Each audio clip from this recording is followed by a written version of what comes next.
یہ قرآن مجید کی وہ آیت ہے جس کو نبی علیہ السلام نے فرمایا کہ قرآن مجید کی سب سے زیادہ عظمت والی آیت آیت الکرسی ہے، اور جو بندہ آیت الکرسی پڑھ لیتا ہے وہ جنات سے اور باقی آصف وغیرہ سے محفوظ رہتا ہے۔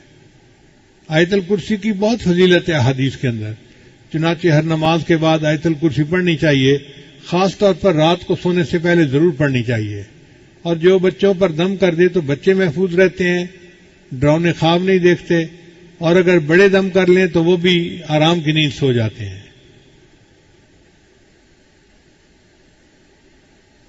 ایک مرتبہ ابو ہریرہ رضی اللہ عنہ کی گندم تھی تو وہ چوری ہو جاتی تھی، تو وہ بڑے حیران کہ بھائی میری گندم کون چوری کر کے جاتا ہے؟ لوگوں کو کہا کہ بھائی کون ہے جو چوری کرتا ہے؟ پھر چوری ہو گئی۔ جب تیسری مرتبہ چوری ہو گئی نا تو انہوں نے ارادہ کر لیا کہ آج رات میں پہرا دوں گا اور جو کوئی چور ہوگا نا میں اسے پکڑ کے رہوں گا۔ چنانچہ وہ رات کو ایک جگہ چھپ کے بیٹھ گئے اور جاگتے رہے۔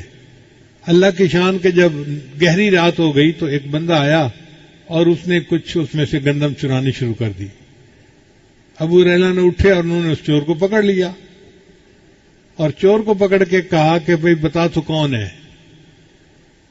اس نے کہا میں تو ہوں شیطان، تنگ کرنا چاہتا تھا ایسی آپ کی گندم چوری کر رہا تھا، لیکن آپ مجھے چھوڑ دیں، میں آپ کو ایک بڑی اچھی بات بتاتا ہوں۔ ہم پوچھا کہ کیا بتاتے ہو؟ اس نے کہا کہ جب تم آیت الکرسی پڑھتے ہو نا تو تم میرے ہتھ کنڈوں سے محفوظ ہو جاتے ہو۔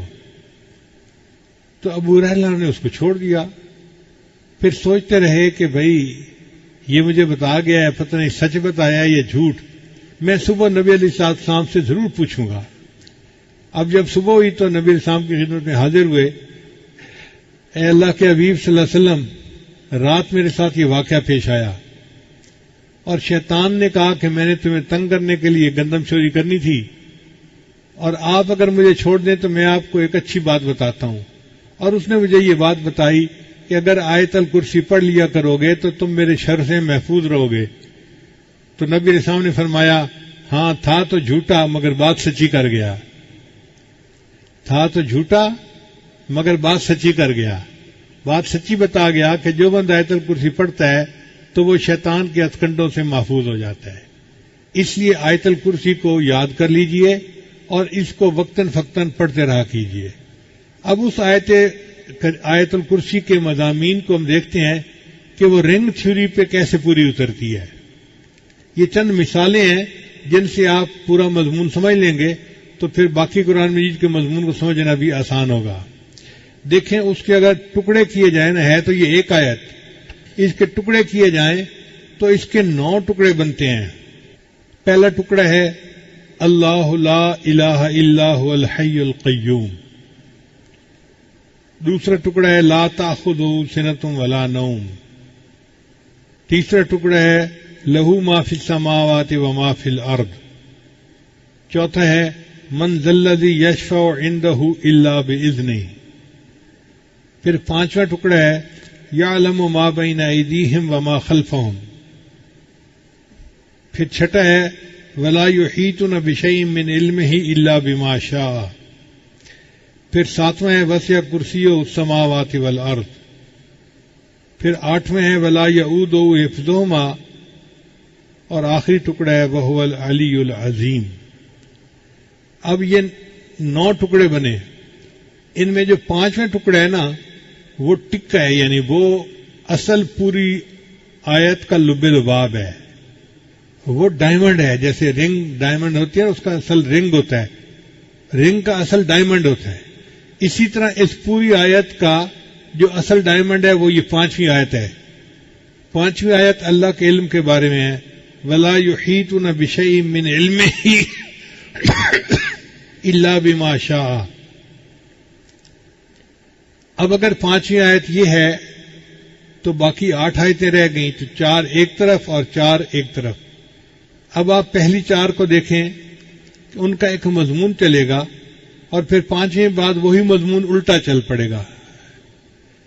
پہلی آیت دیکھیں اللہ لا الہ الا هو الحی القیوم، اب اس میں جو اصل مضمون ہے وہ هو الحی القیوم، کہ اللہ تعالیٰ حی اور قیوم ہے، اس کے اسماء کا تذکرہ ہے اس میں.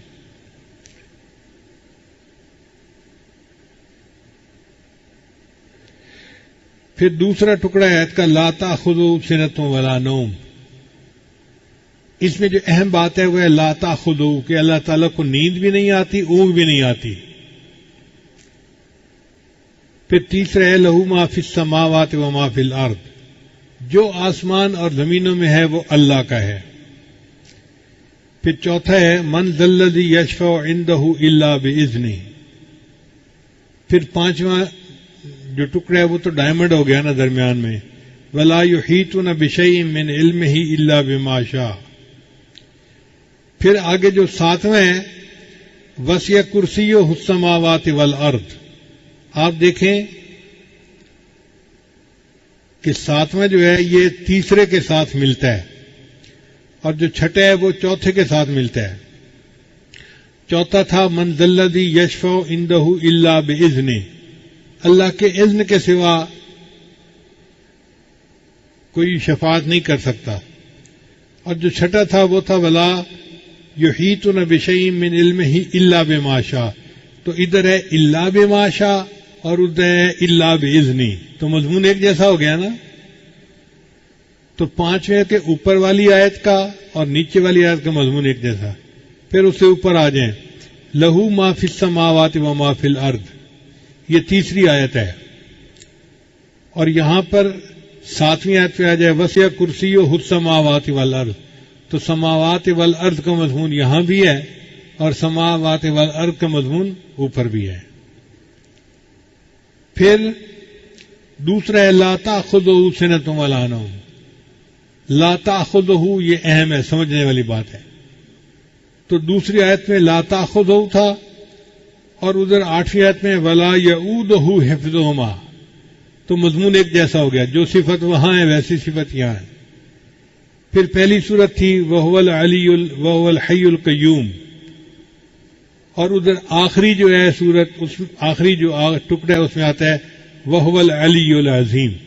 تو حی القیوم جو اللہ کی اسماء بیان کیے تھے، تو آخری صورت میں بھی اللہ کے اسماء ہی بیان کیے گئے ہیں. تو اگر آپ دیکھیں تو درمیان والے ٹکڑے کے علاوہ جتنی آیتیں ہیں سب ایک دوسرے کے ساتھ ترتیب کے ساتھ جڑی ہوئی ہیں.